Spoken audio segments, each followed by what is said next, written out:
Hey guys, welcome back to the channel. ನಾನು ಯಾರು ಅನ್ನೋದು ಈಗ ಮುಖ್ಯ ಅಲ್ಲ, ಬದಲಿಗೆ ನಾನು ಏನ್ ಮಾತಾಡೋದಕ್ಕೆ ಬಂದಿದ್ದೀನಿ ಅನ್ನೋದು ಮುಖ್ಯ. ಅಂಡ್ ನಾನು ಮಾತಾಡ್ತಾ ಇರೋದಕ್ಕೆ ಮುಖವಾಡದ ಅವಶ್ಯಕತೆ ಇಲ್ಲ, ಯಾಕಂದ್ರೆ ಸತ್ಯ ಹೇಳೋದಕ್ಕೆ ಯಾಕೆ ಮುಖವಾಡ ಬೇಕಲ್ವಾ? ಆದ್ರಿಂದ ನಾನು ಈ ಒಂದು ಮಾತನ್ನ ಶುರು ಮಾಡ್ತಾ ಇದ್ದೀನಿ. ನಾನಿವತ್ತು ಸೌಜನ್ಯ ಹಾಗೆ ಧರ್ಮಸ್ಥಳ ಕೇಸ್ ಬಗ್ಗೆ ಮಾತಾಡೋದಕ್ಕೆ ಬಂದಿದ್ದೀನಿ. ನಿಮ್ಗೆ ಗೊತ್ತಿರಬಹುದು ಈ ಒಂದು ಕೇಸು ಈಗ ಯಾವ ರೀತಿ ಮುಂದೆ ಸಾಗ್ತಾ ಇದೆ ಅಂತ. ತುಂಬಾ ವರ್ಷಗಳಿಂದನೂ ಕೂಡ ಇದ್ರ ಮೇಲೆ ಹೋರಾಟಗಳು ನಡೀತಾನೆ ಇದೆ. ಅಂಡ್ ರೀಸೆಂಟ್ ಆಗಿ ವೈರಲ್ ಆದಂತಹ ಒಂದು AI ವಿಡಿಯೋ ಇಂದ ಈ ಒಂದು ಕೇಸು ಇನ್ನೂ ಕೂಡ ಸ್ಪೀಡ್ ಅಪ್ ಆಗ್ತಾ ಹೋಗ್ತಾ ಇದೆ. ಬಟ್ ಅದಾದ್ಮೇಲೆ ನಮ್ಮ ಜನಗಳಿಗೆ ಅರಿವಾಗ್ತಾ ಇದೆ, ಆ ಒಂದು ವಿಡಿಯೋನ ನೋಡಿ ನಾವೆಲ್ಲರೂ ಕೂಡ ಮೂರ್ಖರು ಆಗಿದ್ವಲ್ಲ ಗುರು ಅಂತ. ಅಂಡ್ ಈಗ ಜನಗಳು ಪ್ರಶ್ನೆ ಮಾಡೋದಕ್ಕೆ ಶುರು ಮಾಡಿದ್ದಾರೆ. ದೂತ ಅನ್ನೋ ಒಂದು ಯೂಟ್ಯೂಬ್ ಚಾನಲ್ ಅಲ್ಲಿ ರೀಸೆಂಟ್ ಆಗಿ ಒಂದು ವಿಡಿಯೋ ಅಪ್ಲೋಡ್ ಆಗುತ್ತೆ, ಊರಿಗೆ ದೊಡ್ಡವರ ಮಾಡಿದವರ ಅಂತ. ಇದು ಕಂಪ್ಲೀಟ್ ಆಗಿ ಸೌಜನ್ಯ ಹಾಗೆ ಧರ್ಮಸ್ಥಳ ರಿಲೇಟೆಡ್ ವಿಡಿಯೋ ಆಗಿರುತ್ತೆ. AI ನ ಯೂಸ್ ಮಾಡ್ಕೊಂಡು ಅವರ ಒಂದು ಸ್ಟೋರಿನ ಸಿಕ್ಕಾಪಟ್ಟೆ ಇಂಟ್ರೆಸ್ಟಿಂಗ್ ಆಗಿ ನೆರೇಟ್ ಮಾಡಿರ್ತಾರೆ. ಅಂಡ್ ಅದರಿಂದನೇ ಆ ಒಂದು ವಿಡಿಯೋ ತುಂಬಾನೇ ವೈರಲ್ ಆಗಿರುತ್ತೆ. ಅಂಡ್ ಸೌಜನ್ಯ ಪ್ರಕರಣದ ಬಗ್ಗೆ ಗೊತ್ತಿಲ್ದಿರೋರ್ಗೂ ಕೂಡ ಆ ಒಂದು ವಿಡಿಯೋನ ನೋಡಿ ನಿಜವಾಗ್ಲೂ ಈ ರೀತಿ ಎಲ್ಲ ಆಗಿತ್ತಾ ಅಂತ ಅನ್ಕೊಂಡು ಅವರು ಕೂಡ ಸಿಕ್ಕಾಪಟ್ಟೆ ಎಮೋಷನಲಿ ಡಿಸಿಷನ್ ನ ತಗೊಳ್ಳೋದಕ್ಕೆ ಶುರು ಮಾಡ್ತಾರೆ. ಇವನ್ ನನ್ನ ಯೂಟ್ಯೂಬ್ ಚಾನಲ್ ಅಲ್ಲೂ ಕೂಡ ಕೆಳಗಡೆ ಕಮೆಂಟ್ ಮಾಡ್ತಾ ಇದ್ರು, ಆ ಒಂದು ವಿಡಿಯೋನ ನೀನು ಕೂಡ ನಿನ್ನ ಚಾನಲ್ ಅಲ್ಲಿ ಅಪ್ಲೋಡ್ ಮಾಡು, ಆ ಒಂದು ವಿಡಿಯೋ ಬಗ್ಗೆ ನಿನ್ನ ಅನಿಸಿಕೆನ ತಿಳಿಸು ಅಂತ. ಅಂಡ್ ನನ್ನ ಅನಿಸಿಕೆನ ತಿಳಿಸೋದಕ್ಕೆ ನಾನು ತುಂಬಾ ಟೈಮ್ ತಗೊಂಡೆ, ಯಾಕಂದ್ರೆ ಅವರು ಕಥೆನೇನೋ ಚೆನ್ನಾಗಿ ಹೇಳಿದ್ದಾರೆ, ಅದರಲ್ಲಿ ಎಷ್ಟು ನಿಜ ಇದೆ ಎಷ್ಟು ಸುಳ್ಳಿದೆ ಅಂತ ನನಗೆ ಗೊತ್ತಾಗ್ಬೇಕಲ್ಲ. ಅದಕ್ಕೋಸ್ಕರ ನಾನು ತುಂಬಾ ದಿನ ಆದ್ಮೇಲೆ ಆ ಒಂದು ವಿಡಿಯೋ ಮೇಲೆ ಒಂದು ರಿಯಾಕ್ಷನ್ ಕೂಡ ಮಾಡ್ತೀನಿ ಅಂಡ್ ಅದನ್ನ ಅಪ್ಲೋಡ್ ಕೂಡ ಮಾಡ್ತೀನಿ. ಅಂಡ್ ಆಗ್ಲೂ ಕೂಡ ಕೆಲವೊಂದಷ್ಟು ಜನ ಹೇಳ್ತಾರೆ, ಏನ್ ಗುರು ಈ ರೀತಿ ಮಾತಾಡಿದ್ಯಲ್ಲ ಅಂತ. ನಾನೊಂದು ವಿಡಿಯೋದಲ್ಲಿ ಕೇಳಿದ್ದು ಅಷ್ಟೇ, ನಮ್ಮ ಸಮೀರ್ ಅವರು ಏನ್ ಕತೆಗಳನ್ನ ಹೇಳಿದ್ರು ಆ ಕತೆಗಳೆಲ್ಲ ಅವರಿಗೆ ಹೇಗ್ ಗೊತ್ತಾಯ್ತು, ಅದನ್ನ ರಿಸರ್ಚ್ ನ ಅವರು ಎಲ್ಲಿಂದ ಮಾಡಿದ್ರು ಅಂತ ಒಂದು ಪ್ರಶ್ನೆನ ಕೇಳಿದ್ದೆ. ಅಂಡ್ ಅದರಿಂದ ನಾನು ಅದ್ರ ಬಗ್ಗೆ ಏನು ಕೂಡ ಮಾತಾಡೋದಕ್ಕೆ ಹೋಗಿರ್ಲಿಲ್ಲ ಜಾಸ್ತಿ. ಅಂಡ್ ಈಗ ಗೊತ್ತಾಗ್ತಾ ಇದೆ ನಮ್ಮ ಸಮೀರ್ ಅಣ್ಣ ಯಾವುದೇ ರೀತಿಯ ರಿಸರ್ಚ್ ನ ಮಾಡಿರ್ಲಿಲ್ಲ ಅಂತ. ಅಂಡ್ ಅವ್ರದೇ ಆದಂತಹ ಒಂದು ವಿಡಿಯೋ ತುಂಬಾನೇ ವೈರಲ್ ಆಗ್ತಾ ಇದೆ. ಅವರ ಬಳಿ ಪ್ರಶ್ನೆ ಕೇಳಲಾಗುತ್ತೆ, ನೀನು ಅಷ್ಟೊಂದು ರಿಸರ್ಚ್ ಮಾಡಿ ಆ ರೀತಿ ಸ್ಟೋರಿನ ಕ್ರಿಯೇಟ್ ಮಾಡಿದ್ಯಲ್ಲ, ಅದಕ್ಕೆ ಎಲ್ಲಿಂದ ಹುಡುಕ್ತೆ ಗುರು ಟಾಪಿಕ್ ನ ಅಂತ ಕೇಳಿದಾಗ ನಮ್ಮ ಸಮೀರ್ ಅವರು ಹೇಳ್ತಾರೆ, ನಾನು ಯಾವುದೇ ರೀತಿಯ ರಿಸರ್ಚ್ ನ ಮಾಡಿಲ್ಲ, ಇಬ್ರು ವ್ಯಕ್ತಿಗಳು ರೀಸೆಂಟ್ ಆಗಿ ತುಂಬಾನೇ ಇಂಟರ್ವ್ಯೂಗಳನ್ನ ಕೊಟ್ಟಿದ್ದಾರೆ. ಅಂಡ್ ಆ ಒಂದು ಇಂಟರ್ವ್ಯೂನ ನಾನು ಕಂಪ್ಲೀಟ್ ಆಗಿ ನೋಡಿ ಅದರಿಂದ ಸ್ಟೋರಿನ ತಗೊಂಡು ಆ ಒಂದು ವಿಡಿಯೋನ ಮಾಡಿದ್ದೀನಿ ಅಂತ ನಮ್ಮ ಸಮೀರ್ ಅವರೇ ಕ್ಲಿಯರ್ ಆಗಿ ಒಪ್ಕೊಂಡಿದ್ದಾರೆ.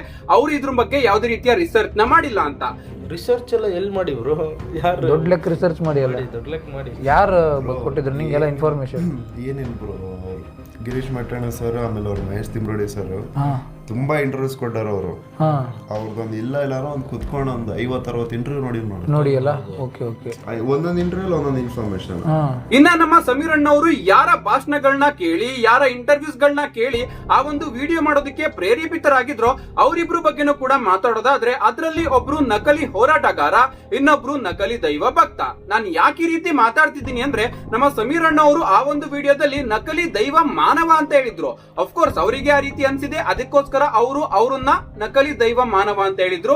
ಬಟ್ ನನಗೂ ಕೂಡ ಇವರಿಬ್ಬರ ಭಾಷಣಗಳನ್ನ ಕೇಳಿ ಇವರಿಬ್ಬರ ಹೋರಾಟನ ನೋಡಿ ಒಬ್ರಲ್ಲಿ ನಕಲಿ ಹೋರಾಟಗಾರರು ಅಂತ ಅನ್ಸಿದ್ರು, ಇನ್ನೊಬ್ರು ನಕಲಿ ದೈವ ಭಕ್ತರು ಅಂತ ಅನ್ಸಿದ್ರು. ಮೊದಲನೇದಾಗಿ ನಕಲಿ ಹೋರಾಟಗಾರ ಬಗ್ಗೆ ಮಾತಾಡೋದಾದ್ರೆ, ಇಲ್ಲಿ ನಾನು ನಕಲಿ ಹೋರಾಟಗಾರ ಅಂತ ಕರೀತಾ ಇರೋದು ನಮ್ಮ ಗಿರೀಶ್ ಅವ್ರನ್ನ. ನಾನು ಯಾಕೆ ಈ ರೀತಿ ಕರಿತಾ ಇದ್ದೀನಿ ಅಂದ್ರೆ, ಇವ್ರು ಮಾಡ್ತಾ ಇರ್ತಕ್ಕಂತಹ ಕೆಲಸನೇ ಅದೇ. ಮೊದಲನೇದಾಗಿ ಒಂದು ವಿಡಿಯೋನ ನೀವಿಲ್ಲಿ ನೋಡ್ತಾ ಇರಬಹುದು. 1 ಕೋಟಿ ಖರ್ಚಾಯ್ತು ಅಂತ ಹೇಳಿ ನಿಮ್ಮ ಹೋರಾಟದ ತಂಡದಲ್ಲಿರುವಂತ ವಿಠಲಗೌಡರು ಹೇಳಿದ್ರಲ್ಲ, ಏನಕ್ಕೆ ಖರ್ಚಾಯ್ತು ಅಂತ ನೀವೇ ವಿವರ್ಸ್ ಬಿಡಿಯಲ್ಲ ಇಲ್ಲಿ. ಇವೆಲ್ಲ ನೋಡ್ರಿ, ಯಾವ್ಯಾವ ತಂದು ಎಲ್ಲೆಲ್ಲ ಬಿಡಬೇಡ್ರಿ. ಯಾಕೆ ಸರ್ ಯಾವ್ಯಾವ ತರದು ಸರ್? ಮಟ್ಟಣ್ಣ ಸಾಹೇಬ್ರೆ, ನೀವು ಹಿಂಗ್ ಹೇಳಿದ್ರೆ ಈ ಒಂದು ವಿಡಿಯೋದಲ್ಲಿ ಅವರ ಬಳಿ ಪ್ರಶ್ನೆಯನ್ನು ಕೇಳಲಾಗುತ್ತೆ, ನೀವು ಹೋರಾಟ ಮಾಡ್ತಾ ಇದಾರಲ್ಲ, ಇದಕ್ಕೆ 1 ಕೋಟಿಗಿಂತನೂ ಕೂಡ ಜಾಸ್ತಿ ದುಡ್ಡು ಖರ್ಚಾಗಿದೆ. ಅಂಡ್ ಆ ದುಡ್ಡನ್ನೆಲ್ಲದನ್ನು ಕೂಡ ಎಲ್ಲೆಲ್ಲಿ ಖರ್ಚು ಮಾಡಿದ್ರಿ ಅಂತ ಕೇಳಿದಾಗ, ಅದೆಲ್ಲ ನಿಮಗೆ ಯಾಕೆ ಬೇಕು ಹಂಗೆ ಹಿಂಗೆ ಅಂತ ಇವರು ಕಿರ್ಚಾಡೋದಕ್ಕೆ ಶುರು ಮಾಡ್ತಾರೆ. ಅಫ್ಕೋರ್ಸ್ ಒಬ್ಬ ವ್ಯಕ್ತಿಗೆ ಮುಂದೆ ಏನ್ ಹೇಳ್ಬೇಕು ಅಂತ ಗೊತ್ತಾಗೋದಿಲ್ವೋ, ಅಥವಾ ಅವನು ಸಿಗಾಕೊಳ್ತಾ ಇದ್ದಾನೆ ಅಂತ ಅನ್ನಿಸ್ದಾಗ್ಲೇ ಅವನು ಕಿರ್ಚಾಡೋದಕ್ಕೆ ಶುರು ಮಾಡೋದು. ಅದನ್ನೆಲ್ಲ ಬಿಟಾಕೋಣ ಗುರು, ಅವ್ರು ಎಷ್ಟಾರು ದುಡ್ಡನ್ನ ಖರ್ಚು ಮಾಡ್ಕೊಂಡು ಹೋರಾಟ ಮಾಡಿರ್ಲಿ, ಅದನ್ನೆಲ್ಲದನ್ನು ಕೂಡ ಬಿಟಾಕೋಣ. ಅವರಿಗೆ ದುಡ್ಡು ಎಲ್ಲಿಂದ ಬಂತು ಅನ್ನೋದ್ರ ಬಗ್ಗೆನೂ ಕೂಡ ನಾನು ಮಾತಾಡೋದಕ್ಕೆ ಹೋಗೋದಿಲ್ಲ. ನಾನ್ ಕೇಳೋದು ಇವ್ರ ಹತ್ರ ಒಂದೇ, ನೀವು ತುಂಬಾ ಭಾಷಣಗಳನ್ನ ಮಾಡಿದ್ದೀರಾ, ತುಂಬಾ ಸ್ಟೇಟ್ಮೆಂಟ್ ಗಳನ್ನ ಕೊಟ್ಟಿದ್ದೀರಾ. ಇವರು ಒಂದು ವಿಡಿಯೋದಲ್ಲಿ ಹೇಳ್ತಾರೆ, ನನ್ನ ಬಳಿ ವಿಡಿಯೋ ಪ್ರೂಫ್ ಇದೆ. ಆ ಹೆಗಡೆ ಅವರು ಸೌಜನ್ಯನ ತನ್ನ ಹೆಗ್ಲು ಮೇಲ್ಗಡೆ ಎತ್ಕೊಂಡು ಹೋಗ್ತಾ ಇರ್ತಕ್ಕಂತಹ ವಿಡಿಯೋ ಪ್ರೂಫ್ ಗಳು ಕೂಡ ನನ್ನ ಹತ್ರ ಇದೆ. ಆ ಒಂದು ಎತ್ಕೊಂಡು ಹೋಗ್ಬೇಕಾಗಿರ್ತಕ್ಕಂತಹ ದೃಶ್ಯನ ವಾರಿಜ ಅವರು ನೋಡ್ತಾರೆ, ಅದೆಲ್ಲದೂ ಕೂಡ ಈ ಒಂದು ಫೋನ್ ಅಲ್ಲಿ ಇದೆ. ಈ ಒಂದು ಫೋನ್ ಅಲ್ಲಿ ಇರ್ತಕ್ಕಂತಹ ವಿಡಿಯೋನ ನಾನು ಆದಷ್ಟು ಬೇಗ ಎಲ್ಲಿಗೆ ತಲುಪಿಸ್ಬೇಕೋ ಅಲ್ಲಿ ತಲುಪಿಸ್ತೀನಿ ಅಂತ ಇವರು ಪ್ರಚೋದನಕಾರಿ ಮಾತುಗಳನ್ನ ಆಡ್ತಾರೆ. ಅಷ್ಟೇ ಅಲ್ಲ, ಇನ್ನ ಒಂದು ವಿಡಿಯೋದಲ್ಲಿ ಇವರೇ ಖುದ್ದಾಗಿ ಕನ್ಫೆಸ್ ಮಾಡ್ಕೋತಾರೆ, ಈ ಒಂದು ವಿಡಿಯೋನ ನಾನು ನಾಳೆ ಲೈವ್ಗೆ ಬಂದು ಕಂಪ್ಲೀಟ್ ಆಗಿ ಜನರ ಮುಂದೆ ಇಡ್ತೀನಿ. ಆ ರೀತಿ ಏನಾದ್ರೂ ಇಡ್ಲಿಲ್ಲ ಅಂದ್ರೆ ನೀವೆಲ್ಲರೂ ಕೂಡ ನನ್ನ ಈಗಲೇ ಜೈಲಿಗೆ ಹಾಕಿ ಅಂತಾನು ಕೂಡ ಇವರು ಕನ್ಫೆಸ್ ಮಾಡ್ಕೋತಾರೆ. ಮೊಬೈಲ್ ನಲ್ಲಿ ಎಲ್ಲಾ ದಾಖಲೆಗಳು ಕೂಡ ಇದೆ. ತೋರಿಸ್ತೀನಿ. ಎಲ್ಲಾ ಸಾಕ್ಷಿಗಳನ್ನ ಜನರ ಮುಂದೆ, ಮಾಧ್ಯಮದ ಮುಂದೆ ಇಟ್ಟು ಇಡೀ ರಾಜ್ಯದಲ್ಲಿ, ಇಡೀ ದೇಶದಲ್ಲಿ ಒಂದು ಕ್ರಾಂತಿಯುತವಾದಂತಹ ಚಳುವಳಿ. ನಾಳೆ ದಾಖಲೆ ಸಮೇತ 7 ಗಂಟೆಗೆ ಲೈವ್ ಅಲ್ಲೇ ಬಿಡುಗಡೆ ಮಾಡ್ತಾ ಇದ್ದೀನಿ ನಾನು. ಪ್ರಮುಖ ದಾಖಲೆಯನ್ನ ನಾಳೆ ಬಿಟ್ಟು ಇವ್ರನ್ನ ಬೆತ್ತಲೆ ಮಾಡ್ತಾ ಇದೀವಿ. ಇಲ್ಲಿವರೆಗೆ ನಾವು ಹೇಳಿದ್ದು ಬರೀ 10%. ದಾಖಲೆ ಸಾಕ್ಷಿಗಳನ್ನ ಕೊಡದೆ ಹೋದ್ರೆ ಫಸ್ಟ್ ನನ್ನನ್ನು ಅರೆಸ್ಟ್ ಮಾಡಿ ಅಂತ ಸರ್ಕಾರ ಕೇಳ್ತಾ ಇದ್ದೀನಿ ನಾನು. ಅಫ್ಕೋರ್ಸ್ ಇನ್ನು ಕೂಡ ಅವರು ಆ ಒಂದು ವಿಡಿಯೋನ ರಿಲೀಸ್ ಮಾಡಿಲ್ಲ. ಹಾಗಾದ್ರೆ ಮೊದಲು ಇವ್ರನ್ನ ಜೈಲಿಗೆ ಹಾಕ್ಬೇಕು. ಜೈಲಿಗೆ ಯಾಕೆ ಹಾಕೋಣ? ಇವ್ರು ಆಗ್ಲೇ ಹೋಗ್ ಬಂದಿದಾರಲ್ವಾ. ನೀವು ಇಲ್ಲಿ ನೋಡ್ತಾ ಇರಬಹುದು ನಮ್ ಗಿರೀಶ್ ಮಟ್ಟಣ್ಣನವರು ಯಾವ ವಿಚಾರಕ್ಕೆ ಜೈಲಿಗೆ ಹೋಗಿದ್ರು ಅಂತ. ಇದು ನಾನ್ ಹೇಳ್ತಾ ಇರ್ತಕ್ಕಂತ ಮಾತಲ್ಲ, ಬದಲಿಗೆ ಗೂಗಲ್ ಅಲ್ಲಿ ಅವರ ನೇಮ್ ಟೈಪ್ ಮಾಡಿದ ಕೂಡಲೇ ಈ ಒಂದು ವಿಚಾರ ಬಂದ್ಬಿಡ್ತು. ಸೊ ನೋಡಿ ಅವರು ಯಾವ ವಿಚಾರಕ್ಕೆ ಜೈಲಿಗೆ ಹೋಗಿ ಈಗ ಬಂದಿದ್ದಾರೆ ಅಂತ. ಕೇಸ್ ಬಗ್ಗೆ ಗೊತ್ತಿಲ್ಲ ನನಗೆ, ಜಾಸ್ತಿ ನಾನು ತಲೆ ಕೆಡಿಸ್ಕೊಳ್ಳೋದಕ್ಕೂ ಹೋಗೋದಿಲ್ಲ. ಬದಲಿಗೆ ಇವರು ಹಿಂದೆನೂ ಕೂಡ ಜೈಲಿಗೆ ಹೋಗಿ ಬಂದಿದ್ರು. ಅಂಡ್ ಇವರೇ ತಾನೇ ಪ್ರಚೋದನಕಾರಿ ಹೇಳ್ತಾ ಇರೋದು, ನನ್ನ ಹತ್ರ ವಿಡಿಯೋ ಇದೆ, ವಿಡಿಯೋ ಏನಾದ್ರೂ ನಾನು ರಿಲೀಸ್ ಮಾಡಿಲ್ಲ ಅಂದ್ರೆ ನನ್ನನ್ನ ಜೈಲಿಗೆ ಹಾಕಿ ಅಂತ. ಸೊ ಮೊದಲನೇದಾಗಿ ಇವರನ್ನೇ ನಾವು ಜೈಲಿಗೆ ಕಳಿಸ್ಬೇಕು. ಅದಾದ್ಮೇಲೆ ಈ ಒಂದು ಹೋರಾಟನ ಮುಂದುವರಿಸಬೇಕು. ಇನ್ನ ನಕಲಿ ದೈವ ಭಕ್ತರ ಬಗ್ಗೆ ಮಾತಾಡೋದಾದ್ರೆ ನಾನಿಲ್ಲಿ ಮಾತಾಡ್ತಾ ಇರೋದು ಮಹೇಶ್ ತಿಮ್ಮರೋಡಿ ಬಗ್ಗೆ. ತಿಮ್ಮರೋಡಿ ಮಹೇಶ್ ಅವರ ಬಗ್ಗೆ. ಎಸ್, ನಾನು ಅವ್ರ ಬಗ್ಗೆ ಮಾತಾಡ್ತಾ ಇದ್ದೀನಿ. ಎಸ್, ನಾನ್ ಯಾಕೆ ಅವ್ರನ್ನ ನಕಲಿ ದೈವ ಭಕ್ತ ಅಂತ ಕರಿತಾ ಇದ್ದೀನಿ ಅಂದ್ರೆ ಅವ್ರು ಮಾತಾಡ್ತಾ ಇರ್ತಕ್ಕಂತಹ ವಿಚಾರಗಳೇ ಅದೇ ರೀತಿ ಇದೆ ಗುರು. ಮೊದಲನೇದಾಗಿ ಇವ್ರು ಯಾವ ನಶೆ ಮಾಡ್ತಾರೆ ಅಂತ ನನಗೆ ಗೊತ್ತಾಗ್ಬೇಕು. ಯಾಕಂದ್ರೆ ನನಗೂ ಕೂಡ ಅದ್ಬೇಕು ಗುರು, ನನಗೂ ಕೂಡ ಅದ್ಬೇಕು. ಯಾಕಂದ್ರೆ ಈಗ ಕೊಡೋ ಸ್ಟೇಟ್ಮೆಂಟ್ ಮಾರನೇ ದಿವಸನೇ ಚೇಂಜ್ ಆಗಿರುತ್ತೆ. ಮೊದಲನೇದಾಗಿ ಅವ್ರು ಹೇಳ್ತಾರೆ, ನನಗೆ ದೇವ್ರ ಮೇಲೆ ಭಕ್ತಿ ಇದೆ, ಧರ್ಮಸ್ಥಳ ಮಂಜುನಾಥನ ಮೇಲೆ ನನಗೆ ತುಂಬಾನೇ ಭಕ್ತಿ ಇದೆ ಅಂತ ಒಂದು ವಿಡಿಯೋದಲ್ಲಿ ಹೇಳಿ ತಟ್ಟಿ ಹೇಳ್ತೇನೆ, ನಾನು ಧರ್ಮದಾರಾಧಕ, ಮಂಜುನಾಥ ನನ್ನದು. ಸಡನ್ ಆಗಿ ನಾನು ಹೇಳ್ತೀನಿ ಮಂಜುನಾಥನ್ಗೆ ಕೈ ಮುಗಿಯೋದೇ ವೇಸ್ಟ್ ಅಂತ ಹೇಳ್ತಾರೆ. ಅವನಲ್ಲ, ಅಲ್ಲಿ ಕಾಣತ್ತೂರು, ಇಲ್ಲಿ ಧರ್ಮಸ್ಥಳ, ನನಗೆ ಯಾವುದು ಲೆಕ್ಕಕ್ಕೆ ಸಿಗುವುದಿಲ್ಲ. ಧರ್ಮಸ್ಥಳದಲ್ಲಿ ಅಣ್ಣಪ್ಪನಿಗೆ ಮಂಜುನಾಥನಿಗೆ ಕೈ ಮುಗಿಯುವುದು ವೇಸ್ಟ್. ಜೆಸಿಪಿ ತಂದು ಮಗ್ತಿಲ್ಲ. ಇನ್ನ ಇವ್ರ ಬಗ್ಗೆ ಸ್ವಲ್ಪ ಗೂಗಲ್ ಮಾಡಿದ್ರೆ ನನಗೆ ಈ ಡೀಟೇಲ್ಸ್ ಗಳು ಸಿಕ್ತು. ಅಣ್ಣನ ಮೇಲೆ ಕೂಡ ಸಿಕ್ಕಾಪಟ್ಟೆ ಕೇಸ್ಗಳಿದೆ, ಪ್ರಚೋದನಾತ್ಮಕ ಸ್ಟೇಟ್ಮೆಂಟ್ ಗಳನ್ನ ಕೊಡೋದು, ಹೋರಾಟಕ್ಕೆ ಕರೆ ಕೊಡೋದು, ಹಾಗೆ ಹೀಗೆ ಅಂತ ತುಂಬಾನೇ ಕೇಸ್ಗಳಿದೆ. ಇದನ್ನ ನಾನು ಹೇಳ್ತಾ ಇಲ್ಲ ಕಣ್ರಪ್ಪ, ಗೂಗಲ್ ಹೇಳ್ತಾ ಇದೆ. ನೀವು ಕೂಡ ಇವರ ನೇಮ್ ನ ಸರ್ಚ್ ಮಾಡಿದ್ರೆ ಅದರಲ್ಲಿ ಇವರ ಮೇಲಿರ್ತಕ್ಕಂತಹ ಅಲಿಗೇಷನ್ಸ್ ಗಳು ನಿಮಗೆ ಗೊತ್ತಾಗುತ್ತೆ. ಸೊ ಇನ್ನ ಇವರು ಕೂಡ ಹೇಳಿದ್ದಾರೆ, ನನ್ನ ಹತ್ರ ವಿಡಿಯೋ ಇದೆ, ಆ ಒಂದು ವಿಡಿಯೋ ಈ ಫೋನ್ ಅಲ್ಲಿ ಇದೆ, ಅದನ್ನ ನಾನು ಎಲ್ಲಿಗೆ ತಲುಪಿಸ್ಬೇಕೋ ಅಲ್ಲಿಗೆ ತಲುಪಿಸ್ತೀನಿ ಅಂತ. ಇನ್ನ ನಾನು ಮಾತಾಡ್ತಾ ಇರೋದನ್ನ ಕೇಳಿ, ಹೌದು ಗುರು ಅವ್ರ ಹತ್ರ ವಿಡಿಯೋ ಇದೆ, ಬಟ್ ಆ ಒಂದು ವಿಡಿಯೋನ ರಿಲೀಸ್ ಮಾಡಿದ್ರೆ ಸಾಕ್ಷಿ ನಾಶ ಆಗುತ್ತೆ ಅನ್ನೋ ಒಂದೇ ಒಂದು ರೀಸನ್ ಗೆ ಅವರು ರಿಲೀಸ್ ಮಾಡ್ತಾ ಇಲ್ಲ ಅಂತಾನು ಕೂಡ ಸ್ಟೇಟ್ಮೆಂಟ್ ನ ಕೊಟ್ಟಿದ್ದಾರೆ. ಇನ್ನ ನಮ್ಮ ಗಿರೀಶ್ ಅವರು ಕೂಡ ಹೇಳ್ತಾರೆ, ನನ್ನ ಹತ್ರ ವಿಡಿಯೋಸ್ ಗಳು ಇದೆ, ಬಟ್ ಅದನ್ನ ನಾನು ಪಬ್ಲಿಕ್ ಅಲ್ಲಿ ರಿಲೀಸ್ ಮಾಡೋದಿಲ್ಲ, ನಾನು ಎಲ್ಲಿಗೆ ಕೊಡ್ಬೇಕು ಅದನ್ನೆಲ್ಲದನ್ನು ಕೂಡ ಅಲ್ಲಿಗೆ ತಲುಪಿಸಿದೀನಿ ಅಂತ. ಯಾರಿಗೆ ಎಲ್ಲಿ ಯಾವ ರೀತಿ ಕಾನೂನುಬದ್ಧವಾಗಿ ತಲುಪಿಸಬೇಕು ಅದು ತಲುಪಿಸಿ ಆಗಿದೆ. ಅದ್ ಎಲ್ಲಿಗೆ ತಲುಪಿಸಿದಿರಾ ಅಂತನಾದ್ರೂ ಕೂಡ ಹೇಳಿ ತಂದೆ, ನಾವು ಕೂಡ ನೋಡ್ಬೋಣ ಅದೇನ್ ವಿಡಿಯೋ ಅಂತ. ಆ ವಿಡಿಯೋ ನೋಡಿದ್ರೆ ಗೊತ್ತಾಗುತ್ತಲ್ಲ, ಎಗ್ಲ ಮೇಲ್ಗಡೆ ಒತ್ಕೊಂಡು ಹೋಗಿರೋದೇ ನೀವು ರೆಕಾರ್ಡ್ ಮಾಡ್ಕೊಂಡಿದ್ದೀರಲ್ಲ, ಅದ್ರಲ್ಲಿ ಎಲ್ಲ ಕಂಪ್ಲೀಟ್ ಆಗಿ ಗೊತ್ತಾಗುತ್ತಲ್ಲ. ಇನ್ನೇನಿದೆ, ತೀರ್ಪುನ್ ಕೊಟ್ಬಿಡ್ಬೋದಲ್ಲ. ಇವ್ರ ಹತ್ರ ಯಾವುದೇ ರೀತಿಯ ವಿಡಿಯೋ ಇಲ್ಲ ಗಾಯಸ್. ಇದನ್ನ ಹಿಂಗೆ ತಳ್ಳಿ ಎಲ್ಲೋ ಹೋಗೋದಕ್ಕೆ ಇವರೆಲ್ಲರೂ ಕೂಡ ಈ ರೀತಿ ಮಾಡ್ತಾ ಇದ್ದಾರೆ. ಅಂಡ್ ಇವರ ಡೈರೆಕ್ಟ್ ಇಂಡಿಕೇಶನ್ ಏನ್ ಗೊತ್ತಾ, ಧರ್ಮಸ್ಥಳನ ಹೇಗಾದ್ರೂ ಮಾಡಿ ಹೆಗ್ಡೆ ಅವರ ಫ್ಯಾಮಿಲಿಯಿಂದ ಕಿತ್ಕೊಳ್ಳೋದು. ಇನ್ನ ಈ ಗಿರೀಶ್ ಅವರು ಮಾತಾಡ್ತಾರೆ, ನಿಜವಾಗ್ಲೂ ಕೂಡ ಅವ್ರ ಸ್ಟೇಟ್ಮೆಂಟ್ ನ ಕೇಳಿ ನನಗೆ ತಲೆ ಕೆಟ್ಟೋಯ್ತು. ಎಂತೆಂತ ಸ್ಟೇಟ್ಮೆಂಟ್ ಕೊಡ್ತಾರೆ. ಧರ್ಮಸ್ಥಳದಲ್ಲಿ ಆಗ್ತಿರ್ತಕ್ಕಂತಹ ಅನ್ನದಾನದ ಬಗ್ಗೆ ಸ್ಟೇಟ್ಮೆಂಟ್ ನ ಕೊಡ್ತಾರೆ. ನೀನ್ ಮಾಡ್ತಾ ಇರೋದು ಅನ್ನದಾನ ಅಲ್ಲ ಕಣು ಅಂತ ಏಕವಚನದಲ್ಲೆಲ್ಲ ಕರೆದ್ ಬಿಡ್ತಾರೆ. ಹರ್ಷೇಂದ್ರ ನನ್ನ ಮಗನೇ, ನಿಮ್ಮ ಅಪ್ಪನ ಮನೆಯಿಂದ ಕೊಟ್ಟಿಲ್ಲ, ನೀನ್ ದುಡ್ಡು ಕೊಟ್ಟಿಲ್ಲ. ಹರ್ಷೇಂದ್ರ ಲೋಫರ್ ಥರ್ಡ್ ಕ್ಲಾಸ್ ತಿಳ್ಕೊ. ನೀನು, ನಿನ್ನ ಅಣ್ಣ, ನಿಮ್ ತಮ್ಮಂದಿರು, ನಿಮ್ಮಪ್ಪ ದುಡ್ದು ಕೊಟ್ಟಿಲ್ಲ. ಅದನ್ನ ಸಾವಿರಾರು ಲಕ್ಷಾಂತರ ಭಕ್ತರು ಕೊಟ್ಟಂತಹ ದೇಣಿಗೆಯಿಂದ ಊಟಕ್ಕೆ ಹಾಕ್ತೀರಾ. ಅದು ಫ್ರೀ ಮೇಲ್ ನೀನ್ ಕೊಡ್ತಾ ಇರುವಂತ ಬಿಟ್ಟಿ ಅಲ್ಲ. ನೀವು ಬಿಟ್ಟಿ ಭಿಕ್ಷೆ ತಿಂತಾ ಇದ್ದೀರಾ ನೀವು ಲೋಫರ್ಗಳ. ಅದನ್ನ ಬಿಡಿ, ಅದ್ರ ಬಗ್ಗೆ ನಾನು ಮಾತಾಡೋದಕ್ಕೆ ಹೋಗ್ತಾ ಇಲ್ಲ. ಅವರು ಅನ್ನದಾನ ಮಾಡ್ತಾ ಇದ್ದಾರೆ, ಅದನ್ನ ನಾವು ಪ್ರಸಾದ ಅಂತ ಸ್ವೀಕರಣೆ ಮಾಡ್ತಾನೆ ಇರ್ತೀವಿ. ಅದನ್ನ ಭಕ್ತಿಯಿಂದಾನೆ ನಾವೆಲ್ಲರೂ ಕೂಡ ಸೇವನೆ ಮಾಡ್ತೀವಿ.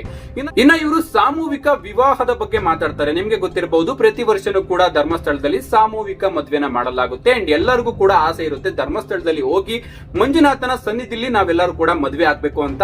ಆ ಮದ್ವೆ ಬಗ್ಗೆ ಇವನ್ ಏನ್ ಸ್ಟೇಟ್ಮೆಂಟ್ ನ ಕೊಡ್ತಾನೆ ಗೊತ್ತಾ, ನೀವಿಲ್ಲಿ ನೋಡ್ತಾ ಇರ್ಬೋದು. ನಾನು ಧರ್ಮಸ್ಥಳದಲ್ಲೇ ಮದುವೆ ಆದವನು, ಸಾಮೂಹಿಕ ವಿವಾಹದಲ್ಲಿ ಮದುವೆ ಆದವು. ಮದುವೆ ಹಿಂದಿನ ದಿನ ಕಂಡೀಷನ್ ಹಾಕಿದ್ರು, ನಿಮ್ಗೆ ಅದನ್ನ ಮಾಡ್ತೀವಿ, ಟೂರಿಸಂ ಪ್ಯಾಕೇಜ್ ಮಾಡ್ತೀವಿ, ಏನೇನು ಹೇಳಿದ್ರು, 3 ದಿನ ತಿರ್ಗಾಡ್ತೀವಿ. ಕಂಡೀಷನ್ ಅಂತ ಹೇಳಿದ್ರೆ ಆ ಹುಡುಗಿಗೆ ಹೇಳ್ತಾರಂತೆ ಇವರು, ನಿನ್ನ ಫಸ್ಟ್ ನೈಟ್ ನನ್ನ ಜೊತೆಗೆ ಆಗ್ಬೇಕು ಅಂತ ಹೇಳ್ತಾರಂತೆ ಇವರು. ಲೋಫರ್ಗಳು. ನಗುವಂಥದ್ದಲ್ಲ ಇದು. ಇಂಥ ಸ್ಟೇಟ್ಮೆಂಟ್ ಯಾರು ಕೊಡ್ತಾರ ಗುರು? ಮದ್ವೆ ಮಾಡಿಸ್ತಾರಲ್ಲ, ಮದ್ವೆ ಆಗಿರ್ತಕ್ಕಂತ ಹೆಣ್ಣನ್ನ ಕರೀತಾರಂತೆ ಬಾಯಲ್ಲಿ ನನ್ ಜೊತೆ ಮಲ್ಕೋ ಅಂತ. ಗುರು ಹತ್ರ ಕರೆದಿದ್ರೆ ಆ ವಿಚಾರದಲ್ಲಿ ಒಂದಾದ್ರೂ ಕೇಸ್ ಇರ್ಬೇಕಲ್ಲ. ನಿನಗ್ ಬಾಯಿಗೆ ಬಂದಿದ್ ಹೇಳೋದ? ಹಿಂದೆ ನಮ್ ಡ್ರೋನ್ ಪ್ರತಾಪ್ ಅವರು ಕಾಗೆ ಹಾರಿಸಿದ್ರಲ್ಲ, ಮಿಕ್ಸಿಗೆ ತಗೊಂಡು ನಾನು ಡ್ರೋನ್ ಮಾಡದೆ ಅಂತ. ಅದಕ್ಕಿಂತ ದೊಡ್ಡ ಕಾಗೆ ನೀನ್ ಹಾರಿಸ್ತಾ ಇದೀಯಾ. ಜನಗಳಿಗೆ ಅರ್ಥ ಆಗ್ತಾ ಇಲ್ಲ. ನಿನ್ ಮಾತನ್ನ ಕೇಳಿ ಯಾರ್ಯಾರು ಧರ್ಮಸ್ಥಳ ವಿರೋಧಿಗಳಿದಾರೋ ಅವರೆಲ್ಲರೂ ಕೂಡ ಇವ್ರು ಹೇಳ್ತಿರೋದು ನಿಜ ಅಂತ ಕುತ್ಕೊಂಡಿದ್ದಾರೆ. ಗುರು ಸ್ವಲ್ಪ ಥಿಂಕ್ ಮಾಡು. ಎಷ್ಟು ಜನ ಅಲ್ಲಿ ಮದ್ವೆ ಆಗ್ತಾರೆ? ಅವ್ರಲ್ಲಿ ಯಾವ್ದಾದ್ರು ಒಬ್ರು ಬಂದ್ಬಿಟ್ಟು ಕೇಸ್ ಕೊಟ್ಟಿದಾರ, ನನ್ನ ಹೆಂಡತಿ ನೀವು ಮಲ್ಗಕ್ ಕರ್ದ ಅಂತ, ತಲೆ ಬೇಡವಾ ಅಂತ. ಏನ್ ನಶೆ ತಗೊಂಡ್ ಬಂದ್ ಇವ್ರೆಲ್ಲ ಈ ತರ ಸ್ಟೇಟ್ಮೆಂಟ್ ನ ಕೊಡ್ತಾರೆ. ಅಂಡ್ ಇವ್ರ ಸ್ಟೇಟ್ಮೆಂಟ್ ಗಳನ್ನ ನಂಬಿ ನಮ್ ಸಮೀರ್ ಅಣ್ಣ ಹೋಗಿ ವಿಡಿಯೋ ಮಾಡಿದ್ದಾನೆ. ಅಂಡ್ ಅವ್ನ್ ವಿಡಿಯೋ ಮಾಡೋದಲ್ದಲೆ ಈಗ ಎಲ್ಲರನ್ನು ಕೂಡ ಬೇರೆ ಕಡೆ ಡೈವರ್ಟ್ ಮಾಡೋದಕ್ಕೂ ಕೂಡ ಟ್ರೈ ಮಾಡ್ತಾ ಇದ್ದಾನೆ. ರೀಸೆಂಟ್ ಆಗಿ ನಮ್ಮ ಅಜಿತ್ ಅವರ ಸುವರ್ಣ ಚಾನಲ್ ಇದೆಯಲ್ಲ, ಅದ್ರಲ್ಲಿ ಒಂದು ಕನ್ಫೆಷನ್ ನೋಡೋದಿಕ್ಕೆ ಸಿಗುತ್ತೆ, ಅಂದ್ರೆ ವಾದ ವಿವಾದಗಳ ಚರ್ಚೆ ನೋಡೋದಿಕ್ಕೆ ಸಿಗುತ್ತೆ. ಅಂಡ್ ಅಲ್ಲಿನ ಒಂದು ವಿಡಿಯೋನ ಎತ್ಕೊಂಡು ನಮ್ಮ ಸಮೀರ್ ಅಣ್ಣ ಅವರು ಎಡಿಟ್ ಮಾಡಿ ಗಂಡ್ಮಕ್ಳಿಗೆ ಗರ್ಭನೇ ಇರೋದಿಲ್ಲ, ಇನ್ನ ಅವರು ಗರ್ಭಕೋಶದ ಕ್ಯಾನ್ಸರ್ ಇಂದ ಹೆಂಗ್ ಸತ್ರು ಅಂತ ಗೇಲಿ ಮಾಡ್ತಾನೆ. ಮಾರಾಟಕ್ಕಿರುವಂತಹ ಗಿಳಿ ಒಂದು ಲೈವ್ ಶೋ ಅಲ್ಲಿ ಕುತ್ಕೊಂಡು ಸೌಜನ್ಯ ಕೇಸ್ನ ಪ್ರಮುಖ ಸಾಕ್ಷಿ ರವಿ ಪೂಜಾರಿ ಗರ್ಭಕೋಶದಲ್ಲಿ ಕ್ಯಾನ್ಸರ್ ಆಗಿ ಸತ್ತೋಗಿದ್ರು ಅಂತ ಹೇಳ್ತಾರೆ. ರವಿ ಪೂಜಾರಿ ಆತ್ಮಹತ್ಯೆ ಮಾಡ್ಕೊಂಡದ್ದು ನಿಮ್ಗೆ ಗರ್ಭಕೋಶದ ಕ್ಯಾನ್ಸರ್ ಇತ್ತು, ಆ ನೋವನ್ನ ತಾಳಲಿಕ್ಕಾಗದೆ. ಅಲ್ಲ ಗುರು, ಗಂಡಸರಿಗೆ ಗರ್ಭಕೋಶ ಆದ್ರೂ ಇರುತ್ತೆ. रुको जरा सबर करो, बोला धक्का मुक्की नहीं करने का, आराम से लेने का. हाँ, ಎಷ್ಟು ಸುಳ್ಳು. ಮೊನ್ನೆ ಒಂದು ಚಾನಲ್ ಅಲ್ಲ ನಿಂತು ವಾರಿಜ ಆಚಾರ್ತಿಗೆ ಗರ್ಭಕೋಶದ ಪ್ರಾಬ್ಲಮ್ ಇತ್ತು ಅಂತ ಹೇಳಿದ್ರೆ ರವಿ ಪೂಜಾರಿ ಅಂತ ಹೇಳಿ ಕಟ್ ಮಾಡಿ ರವಿ ಪೂಜಾರಿಗೆ ಗರ್ಭಕೋಶದ ಪ್ರಾಬ್ಲಮ್ ಕ್ಯಾನ್ಸರ್ ಇತ್ತು ಅಂತ ನಾನು ಹೇಳಿದ್ದೀನಿ ಅಂತ ಹೇಳಿ ವಿಡಿಯೋ ಎಡಿಟ್ ಮಾಡಿ ಇವರು ಸೋಷಿಯಲ್ ಮೀಡಿಯಾದಲ್ಲಿ ವಸಂತ ಗಿಳಿಯರಿಗೆ ಗಂಡಸಿಗೆ ಗರ್ಭಕೋಶ ಇದೆಯಾ ಇಲ್ವಾ ಅಂತ ಗೊತ್ತಿಲ್ವ ಅಂತ ಕೇಳಿ. ಅದಾದ್ಮೇಲೆ ಅವನಿಗೆ ಗೊತ್ತಾಗುತ್ತೆ ನಾನು ಸರಿಯಾಗಿ ಲಾಕ್ ಆಗಿದ್ದೀನಿ ಅಂತ. ಅಂಡ್ ಆ ಒಂದು ವಿಡಿಯೋನ ಡಿಲೀಟ್ ಮಾಡ್ತಾನೆ. ಅಂಡ್ ಅದರಿಂದಾನೇ ನಮ್ಮ ಸಮೀರ್ ಅಣ್ಣ ಅವರ ಬುದ್ಧಿ ಇಲ್ಲಿ ಬೆಳಕಿಗೆ ಬರುತ್ತೆ. ನಮ್ಮ ಸಮೀರ್ ಅಣ್ಣ ಅವರು ಇವರಿಬ್ಬರ ಕೀ ಗೊಂಬೆ ಆಗ್ಬಿಟ್ಟಿದ್ದಾರೆ. ಅವ್ರು ಏನ್ ಹೇಳ್ತಾರೆ ಅದನ್ನ ಇವರು ಮಾಡ್ತಾ ಹೋಗ್ತಾರೆ. ಯಾಕಂದ್ರೆ ಇವ್ರ ಹತ್ರ ಆಡಿಯನ್ಸ್ ಗಳಿದ್ದಾರೆ. ನಮ್ಮ ಸಮೀರ್ ಅಣ್ಣ ಏನ್ ಹೇಳಿದ್ರು ಕೂಡ ನಂಬ್ತಾರೆ ಅಂತ ಅವರಿಬ್ರು ಕೂಡ ಸಮೀರ್ ಕೈಯಲ್ಲಿ ಏನೇನೋ ಹೇಳಿಸ್ತಾ ಇದ್ದಾರೆ. ಇವರು ಕೂಡ ಏನು ರಿಸರ್ಚ್ ಮಾಡ್ದಲೆ ಅವ್ರು ಹೇಳಿದ್ನೆಲ್ಲ ತಗೊಂಡ್ ಬಂದು ಇಲ್ಲಿ ಒದರುತ್ತಾ ಇರ್ತಾರೆ. ಅಜಿತ್ ಅವ್ರನ್ನ ಬಾಯಿಗೆ ಬಂದಂಗ್ ಬೈತಾ ಇದ್ದಾರೆ ಗುರು. ಯಪ್ಪ, ನನಗಂತೂ ಅವ್ರು ಅಷ್ಟೊಂದು ರಿಸರ್ಚ್ ಮಾಡಿದ್ದಾರೆ ಗುರು. ಇನ್ನ ನಮ್ ಸಮೀರ್ ಅಣ್ಣ ಅವರ ಹೇಳಿಕೆಗಳನ್ನ ಕೇಳಿ ಕೆಲವೊಂದಷ್ಟು ಜನ ಇನ್ಸ್ಟಾಗ್ರಾಮ್ ಸೌಜನ್ಯ ಪರ ಹೋರಾಟಗಾರರು ಅಂತ ಏನು ಬರ್ತಾ ಇದ್ದಾರೆ, ಪಾದಯಾತ್ರೆಗಳನ್ನ ನಡೆಸ್ತಾ ಇದ್ದಾರೆ, ಅವರು ಕೂಡ ಆ ಒಂದು ವಾದ ವಿವಾದದ ಚರ್ಚೆಗೆ ಹೋಗ್ತಾರೆ. ಮೊದಲನೇದಾಗಿ ನಮ್ಮ ಕಬ್ಜಾ ಶರಣ್ ಹೋಗ್ತಾನೆ. ಕಬ್ಜಾ ಶರಣು, ನೀನ್ ಅಲ್ಲಿಗೆ ಹೋಗೋದಕ್ಕಿಂತ ಮುಂಚೆನೆ ನಿನಗೆ ಗೊತ್ತಾಗ್ಬೇಕಾಗಿತ್ತು. ಅಲ್ಲಿ ನಮ್ಮ ಗಿರೀಶು, ಮಹೇಶು ಹಾಗೆ ಸಮೀರ್ ಇಲ್ಲ, ಇವರಿಗೇನೆ ಅಲ್ಲಿ ಬಂದು ವಾದ ವಿವಾದದಲ್ಲಿ ಕೂತ್ಕೊಳ್ಳೋದಿಕ್ಕೆ ಇಷ್ಟ ಇಲ್ಲ. ಯಾಕಂದ್ರೆ ಅಲ್ಲಿ ಕೇಳುವಂತಹ ಪ್ರಶ್ನೆಗಳಿಗೆ ಇವರಿಗೆ ಉತ್ತರನೇ ಗೊತ್ತಿಲ್ಲ. ಅವ್ರೇನಾದ್ರೂ ಸಾಕ್ಷಿ ಕೊಡು, ವಿಡಿಯೋ ಇಲ್ಲೇ ತೋರ್ಸು ಗುರು ಅಂದ್ರೆ ಇವ್ರು ಅಲ್ಲೇ ತೋರಿಸಿದ್ರೆ ಆ ವಿಡಿಯೋ ಫುಲ್ ಮುಗ್ದೋಗುತ್ತೆ. ಬಟ್ ಇವ್ರ ಹತ್ರ ವಿಡಿಯೋನೇ ಇಲ್ಲ. ಆ ಒಂದು ಪ್ರಶ್ನೆ ಕೇಳಿದ್ರೇನೆ ಇವ್ರು 3 ಜನ ಲಾಕ್ ಆಗ್ತಾರೆ ಅಂತ ಗೊತ್ತು. ಅದಕ್ಕೋಸ್ಕರ ಕರೆದ್ರು ಕೂಡ. ಇವನ್ ಇನ್ಸ್ಟಾಗ್ರಾಮ್ ಅಲ್ಲಿ ಮೆಸೇಜ್ ಮಾಡಿರೋದನ್ನ ಸಮೀರ್ ಅಣ್ಣ ಅವರು ಇನ್ಸ್ಟಾಗ್ರಾಮ್ ಅಲ್ಲಿ ಮೆಸೇಜ್ ಮಾಡ್ತೀವಲ್ಲ ಬೇಕೂಪ, ಮೇಲ್ ಐಡಿ ಕೊಟ್ಟಿದ್ದೀನಲ್ಲ, ಮೇಲ್ ಐಡಿ ಮೆಸೇಜ್ ಮಾಡು ಅಂತ ಹೇಳ್ತಾನೆ. ಅದಾದ್ಮೇಲೆ ನಮ್ಮ ಅಜಿತ್ ಅವರು ಕರೀತಾರೆ, ಮೇಲೂ ಮಾಡಿದೀವಿ ಕಣಪ್ಪ ಅಂತ. ಅಂಡ್ ಆದ್ರೂ ಕೂಡ ಬಂದಿಲ್ಲ. ಸೊ ಮರೋಡಿ ಅವರನ್ನ ಸಂಪರ್ಕಿಸಿದ್ವಿ, ಗಿರೀಶ್ ಮಟ್ಟಣ್ಣವರವರನ್ನ ಸಂಪರ್ಕಿಸಿದ್ವಿ, ವಕೀಲರಾದ ಮೋಹಿತ್ ಅವರನ್ನ ಸಂಪರ್ಕಿಸಿದ್ವಿ. ಸಮೀರ್ ಅನ್ನುವಂಥವರಿಗೆ ಇನ್ಸ್ಟಾಗ್ರಾಮ್ ನಲ್ಲಿ ಮೆಸೇಜ್ ಹಾಕಿಲ್ಲ, ಇಮೇಲ್ ಮಾಡಿದೀವಿ, ಅವರ ಫೋನ್ ಕೂಡ ಮಾಡಿದೀವಿ. ಅವ್ರು 3 ಜನ ಬರ್ದೇ ಇರೋದನ್ನ ನೋಡಿ ನಮ್ಮ ಕಬ್ಜಾ ಅವರು ಸುಮ್ನೆ ಕೂತ್ಕೋಬಹುದಾಗಿತ್ತು. ಇಲ್ಲ, ನಾನು ಅಜಿತ್ಗೆ ಒಂದು ದೊಡ್ಡ ಪ್ರಶ್ನೆನ ಕೇಳ್ತೀನಿ, ತುಂಬಾ ಫ್ಯಾನ್ ಬೇಸ್ ನಾನು ತಗೊಂಡ್ಬಿಡ್ತೀನಿ ಅಂತ ಹೋಗ್ತಾನೆ. ಅಜಿತ್ಗೆ ಏನ್ ಪ್ರಶ್ನೆ ಕೇಳ್ತಾನೆ ಗೊತ್ತಾ ಇವನು? ನಿನ್ನ ಧರ್ಮ ಯಾವುದು ಅಂತ ಕೇಳ್ತಾನೆ. ನೀನು ಜೈನನ ಅಥವಾ ಹಿಂದೂನ ಅಂತ ಕೇಳ್ತಾನೆ. ಲಿಟ್ರಲಿ ಈ ಒಂದು ಪ್ರಶ್ನೆ ಕೇಳೋದಕ್ಕೆ ನೀನು ಅಲ್ಲಿಗೆ ಹೋಗಿದ್ದ ಗುರು.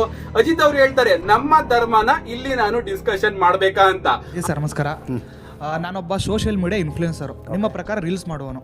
ಅಜಿತ್ ಹನುಮಕ್ಕನವರು ಹಿಂದೂನಾ ಇಲ್ಲ ಜೈನ?